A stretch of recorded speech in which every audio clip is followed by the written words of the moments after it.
Praise the Lord. Good morning.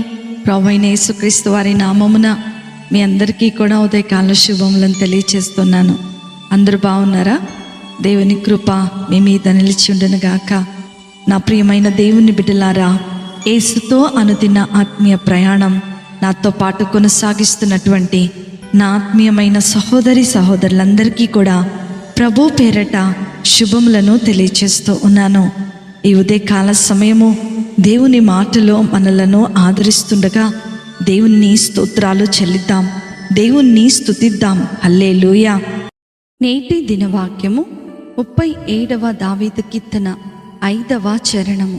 నీ మార్గమును యెహోవాకు అప్పగించుము, నీవు ఆయనను నమ్ముకునుము, ఆయన నీ కార్యము నెరవేర్చును. హల్లెలూయా. నా ప్రియమైనటువంటి దేవుని బిడ్డలారా, ఈ ఉదయకాల సమయంలో నీవు అనేక దినములుగా ఎదురుచూస్తున్నటువంటి నీ కార్యము నెరవేర్చబడేటువంటి సమయంలోనికి మనం వచ్చాం. నీ మార్గమును ఎప్పుడైతే దేవునికి అప్పగిస్తావో, ఎప్పుడైతే ఆయనను నమ్ముకుంటావో, ఆయన ఖచ్చితంగా నీ కార్యములను నెరవేరుస్తాడు అని దావీదు మహారాజు అద్భుతమైనటువంటి మాటలు మనకు తెలియచేస్తూ ఉన్నాడు. నా ప్రియమైనటువంటి దేవుని బిడ్డలారా, మన మార్గమును ఎప్పుడైతే దేవునికి అప్పచెప్తామో, మన ఆలోచనలు ఎప్పుడైతే దేవుని చేతిలో పెడతామో, అప్పుడు మన ప్రతి కార్యము నెరవేర్చబడుతుందని దేవుని యొక్క లేఖన భాగం ద్వారా మనకు తెలియపరచబడుతూ ఉంది. మన జీవిత ప్రయాణములో దేవుడు అనేకమైనటువంటి ఆజ్ఞలు, అనేకమైనటువంటి నియమ నిబంధనలను ఏర్పాటు చేసి ఉంటుండగా, ఆ నియమము ప్రకారము నడవలేక, ఆ నియమమును ఆచరించలేక అనేక సమయాలలో మన కార్యము ఆలస్యమైపోతూ ఉంటుంది. కానీ ఈ రోజుల్లో మనం గమనించినట్లయితే ఈ వాక్య ప్రకారము జీవితాన్ని కొనసాగించే వాళ్ళు చాలా చాలా తక్కువ మందిగా ఉన్నారు. మనుష్యుడు సొంత ఆలోచనలో, సొంత తలంపులతో ఇష్టమైనటువంటి మార్గంలో వెళ్తూ ప్రయాణం చేస్తూ ఉంటాడు. మనకిష్టమైనటువంటి మార్గంలో వెళ్తే మనకు నష్టమే జరుగుతుంది, కానీ ఎంత మాత్రమూ లాభము జరగదు. మనుషులు వారికి ఉన్నటువంటి తెలివితేటలను బట్టి, వారికి ఉన్న జ్ఞానాన్ని బట్టి వారు నడిచే మార్గము వారికి చాలా కరెక్ట్గా కనపడుతూ ఉంటుంది. అయితే చివరి వరకు కూడా ఆ మార్గము వానికి సమస్యలలోనే నెట్టివేస్తుందన్న సంగతిని మనము గ్రహించలేకపోతూ ఉంటాం.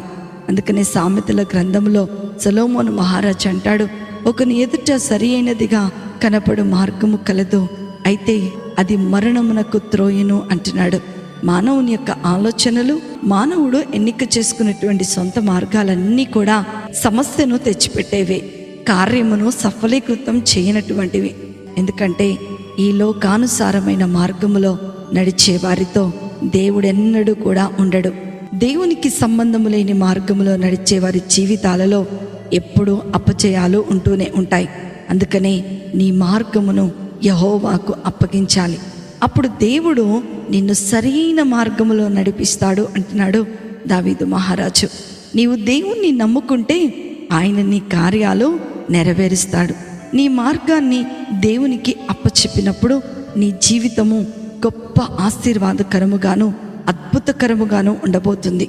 నీ జీవితంలో ఉన్నటువంటి కుదుపులు, నీ జీవితంలో ఉన్నటువంటి కష్ట నష్టములు, నీ మార్గంలో ఉన్నటువంటి ముళ్ళు, నీకు అడ్డుగా వస్తున్నటువంటి ప్రతి సమస్యను దేవుడు తొలగించి నీవు సాధించలేనటువంటి కార్యాలను కూడా సాధించగలిగేటట్టుగా చేస్తుంది దేవుని యొక్క మార్గము.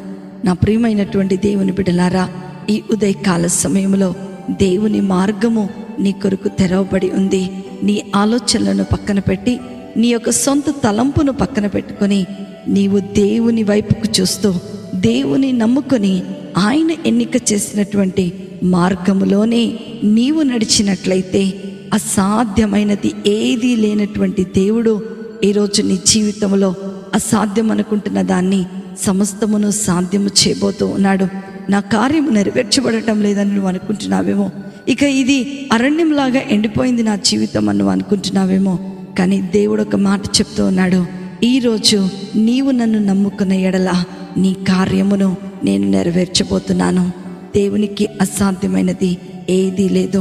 కాబట్టి మీ జీవితాన్ని దేవుని చేతిలో పెట్టినట్లయితే మీ జీవితాన్ని అద్భుతమైనటువంటి అందమైనటువంటి జయకరమైనటువంటి జీవితముగా ఆయన తీర్చిదిద్దుతాడు. అట్టి కృప, ధన్యత, ఆశీర్వాదము వాక్యం వింటున్న ప్రతి బిడ్డకు దేవుడు అనుగ్రహించునుగాక. ఆమేన్. ప్రార్థన చేసుకుందామా. మమ్మలను మిక్కిలిగా ప్రేమించిన మా ప్రియ పరలోకపు తండ్రి యేసు స్వామి, మీ యొక్క ఉన్నతమైన ఘనమైన నామమును బట్టి మీకు వందనాలు ప్రభువా. ఈ లోకంలో సరైన మార్గములో మమ్మలను నడిపించండి. మా మార్గములు అపచయాలు ప్రభువా, మా మార్గములో కార్యసాధకత లేదు ప్రభువా. కానీ నాయనా, నీ పరిశుద్ధమైనటువంటి రక్తము ద్వారా నాయనా మమ్మలందరినీ కూడా నీ మార్గములోనికి మమ్మలను పిలుస్తున్నందుకే నీకు వందనాలు. విన్న వాక్యము ద్వారా మేమందరము కూడా బలపరచబడినట్లుగా మీరు సహాయమును దయచేయమని నజరేయుడైన యేసుక్రీస్తును శక్తి కలిగిన నామములో అతి వినయముతో అడిగి వేడుకొనుచున్నాను తండ్రి. ఆమేన్, ఆమేన్, ఆమేన్.